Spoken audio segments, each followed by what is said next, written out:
All right, and as for your fission equations, which involve the breaking down of elements, and these are radioactive elements such as uranium and plutonium.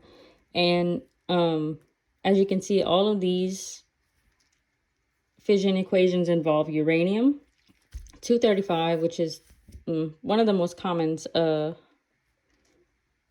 sorry, I got a text. One of the most common radioactive elements used in fission.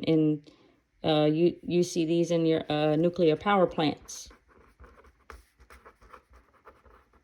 which is what this creates. So basically, this is a lot to explain in just a couple minutes, but just bear with me. So here's uranium, and whenever we add, this is basically an extra neutron.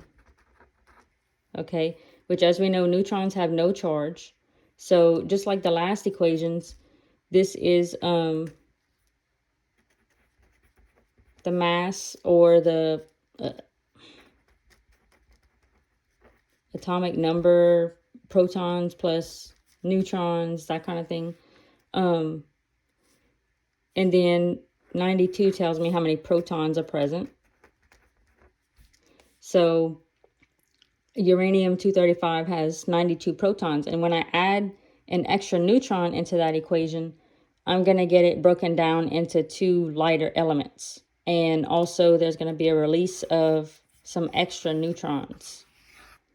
Okay, I'm going to be honest with you, and I'm going to say that I'm not sure how you determine what elements come out of a fission reaction, but this is basically how it works, where with the fusion equations, we kind of added everything together. We're going to see this 235 atomic number here broken down to create those two smaller elements. So 235, one way we can reach an atomic mass of 235 is to have, I believe that's strontium, which has an atomic mass of 94.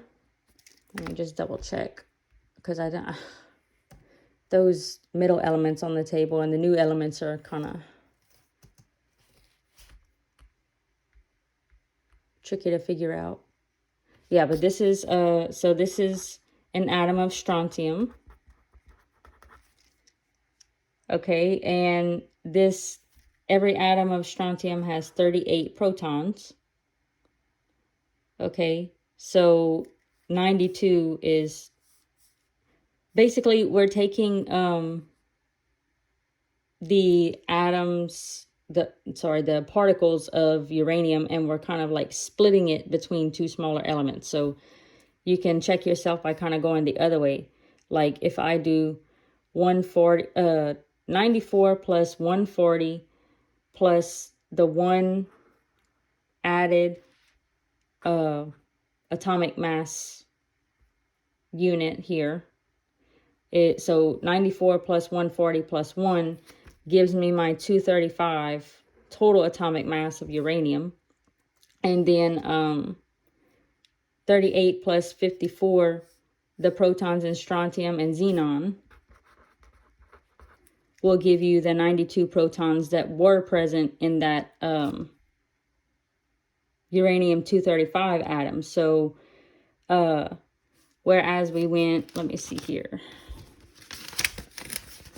Whereas we went from left to right to determine the particles present in a fusion equation, we can kind of go from right to left to determine if we're doing a fission reaction appropriately. So fission and fusion are, in a way, sort of opposites of one another.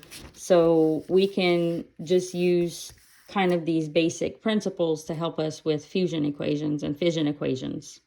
Okay, so kind of to summarize all this, we take a uranium atom and an extra neutron and we put them together, and that will break it down into two lighter elements, and there's an extra release of neutrons, which enables us in a fission reaction, this is kind of always ongoing, because when we combine the uranium and the neutron, we get some extra neutrons out of that. So it just kind of enables this cycle to occur where the neutrons are constantly coming back on the uranium that we keep putting into this equation, and just you see it as just a circle. It just continues and continues and continues. So we get a lot of energy out of fission reactions,